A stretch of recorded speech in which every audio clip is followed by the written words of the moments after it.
Hi guys, Zin here. Welcome to a new Let's Play. We are now going to be doing another PS2 game, one that you've probably never heard of. It's called Skate Attack, or Skate Park City for PSP, or Skate City Heroes for Wii. I don't know why they had this many name changes. They're all the same game, but for some reason, for the Wii and fucking PSP releases, they decided to rename the game. I don't know why. It gets better when you find out apparently there was going to be a sequel released for the Wii and PSP, and I have no idea what's going on there, but whatever. This is what the original name is called. It's called Skate Attack, and if you ever tell me it's not Skate Attack and it's called Skate City World, whatever the fuck it is, I will call you wrong. Because this is what it was originally called, this was its original release on the PS2, and you cannot prove me otherwise. Now, Skate Attack is an interesting game on the fact that it is sort of like a blend between Tony Hawk and fucking, Jet Set Radio. The only problem is that it has some problems in terms of trying to convey its gameplay. And oh boy, was this a pain to actually record, and it is going to be a pain to edit. But right now we have two characters, Jalis, who we'll never see again outside of this beginning bit, and Ching, who will be playing as throughout the entire game. We'll also have unlocked characters when we get these sort of medals, but it's going to take us a while before we actually get them, so let's not worry about that for now. Let's instead worry about being Ching and choosing the tutorial, because why not? Let's check out the tutorial. We'll go check out Old Downtown in the next part, but for now we're going to check out the tutorial to see how this game plays, because it's not like Tony Hawk, so it's a bit different.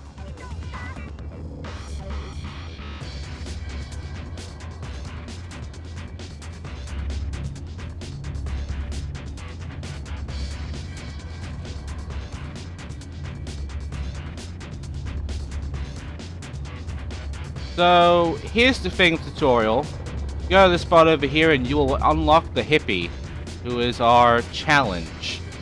Or in this case, our tutorial giver. Expecting us, he'll be our personal mentor. He'll teach us the basic skills of skateboarding in this game's world. First we have Skate and Break, in which we can go see her, learn about our skills. And here's the thing. The first thing is about how to move around and how to stop. Move around with the left stick, you push up and all that. But if you press and hold triangle, you have a fast break. Now, the thing is, triangle does not grind. In fact, you know how to get a 5 and such had that slam button? Skate Attack basically predates that by having the slam button first, because that's exactly what the triangle button does. Not only will it slow you down, but while you're in the air, you will slam down on the ground with the triangle button. You will not grind when you do a slam though. So, in case you're wondering, Turn Pro Skater 5 did the slam button better than this game. So that's going to be very interesting to note. Anyway, the whole point of this is learn jumping, which we can do by using the X button, like every Tony Hawk game, or every skating game in general. Get all 6 icons, or items, what the hell these are, and yeah, that'll be it. And by the way, I just grinded there. I told you I can't grind the triangle button, so how the fuck do you grind? Well, the game tells you this by saying that you have to hold the R1 button. The R1 button is the grind button. Keep note of the fact that it is the R1 button, okay? Just keep note of it. As for grinding itself, it acts the same way, Once you grind, just hold it and keep going left to right to balance. And then jump off the X button once you're done. And that's about it. All I have to do is grind all the way around this entire thing until I got a good distance of 200. I jump off and I'm done. Very easy, honestly. And to be honest, the balancing is very forgiving in this game, so you won't be able to really get off the board that easily. Anyway, kick tricks are normal because they're the square button and you use the direction to do stuff. The thing is, though, the tricks aren't, you know, that accurate. There are some actual tricks like the kick flip, which is only a square button, and the shove it impossible. But as you saw before, there were a few tricks that don't quite look right. But for the most part, flip tricks are actually done a lot better than Disney, and I can give it that at least. Now it's time for the manual, which is the same as any other manual. Go up and down, and that's it. For this one, we have to stay in the area while manualing. And that's about it. That's about it, honestly. Outside of that, nothing special to do manuals. It's about the same way as any other game. Just up, down, and then move around by bouncing. This is only the only time you also get this little, you know, glass here. You don't get that anywhere else in the game. So, yeah. That's the only time you ever hold a trick in this entire game. And now I'll teach you about how to use pipes.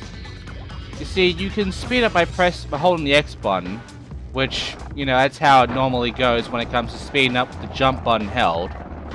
And you use it when you jump, right when you get close to the pipe, take a lot of air. If you don't do it, you get barely any air. And our goal is to get all the icons, all the little items of that. And there is also a bailout. Yep, there's a dropout, which is the R1 button. So far, R1 button is grind and dropping out, which is actually not that foreign. Underground series sort of did this as well, so this is actually kind of normal. So far, isn't too bad. You know, it's pretty decent so far. The controls kind of weird, but you can get used to them. I mean, yeah, about the toggle button being grind instead of being like a slam thing, like Thomas get a 5 and such, and the R1 button being grind, it's a bit weird, but you can get used to it. As for grab tricks, it's the circle button, so, again, it's not too different control-wise to Tony Hawk. However, that sort of changes when we continue on after this, because grab buttons don't have too much for use in this game. I know, big surprise. But for the most part, you have a lean air, well, you have a lot of tricks that don't make any fucking sense. But now we have to rock and roll. This is the lip trick. You don't really have a lot of lip tricks, but lip tricking in this game is actually harder than it is in any other game. It's a lot more finicky and shit. Then again, it's always been finicky and shit, but for the most part, you don't have another direction to go for when it comes to lip tricks for the most part. It's usually always up, so just get straight, go up, and do a rock and roll. Once you got 100 points, jump out and you're done. Now, good adrenaline is based to your special meter. You get a lot of it, and you will suddenly be able to go much faster, and you can destroy fences and shit, which is actually very nice. Destruction is always fun in the Tony Hawk game, you know. That's what Underground does, so, you know, just gonna get a lot of adrenaline, and then just start smashing fences. And for this challenge, we have to go and smash every fence with max speed as we hold down the X button. Grinding, manual, and even just jumping will make you go fast like a speed of just holding the X button. So do whatever once you got a special of adrenaline, and then just go to town on these fences. Pretty simple so far, nothing too grand. It's what comes after all of this normal shit where it starts getting interesting and also kind of bad. Fight lesson. Yeah, you thought this was just gonna be a fucking game where all you do is just skate around and do shit? No. No, this game is also a fighting game. Kinda in the same way as Jet Set Radio, but not really. What you actually have to do is go up to them and then hold the R1 button. You use the R1 button to attack. And you can also jump in the air and do a jump attack against them, which, if you do a no attack now, it doesn't fucking do anything. But if you just jump attack now, it's fine. It's kind of weird how this game makes you do shit. And that's it, Fight Lesson 1, but now Fight Lesson 2, which is actually very useful. The jump attack is extremely useful. I'm not kidding. The jump attack is... You will be abusing the fuck out of this. You can make a lot of great height out of this, and when it comes to some of these goals, you will want to use this if you want to make it through this game. You have no choice.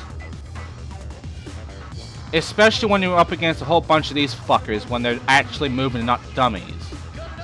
You're gonna want to go ahead and do nothing but flip around attacking them from the air one by one repeatedly. The fighting isn't too big, you don't do a whole lot of it, but it is a nice little gameplay thing that they do make you use a lot. And now we're recharging health. Yes, you can take damage, and you will get a game over if you lose all your health. There's a whole bunch of blood around here, but right now they're just sort of medkit normal stuff. However, as you'll soon see, the medkits here will actually have points assigned to them. Which means if we grab them, we lose points. And that's it, that's a tutorial. There's a lot more to this game I have to explain, but right now it's giving us the basics, and trust me, it starts getting dumb after this. The tutorial is actually really decent for getting you up to the speed of how the game is going to play and such. But after this, you're on your own. And, this game, oh boy. All this is taking us right down to Old Downtown, which is our first level. There's only 3 levels in the entire game. So, it might be a short game, but it's actually not. And you'll find out next time in the actual start of Skate Attack. Next time, Old Downtown. Thanks for watching.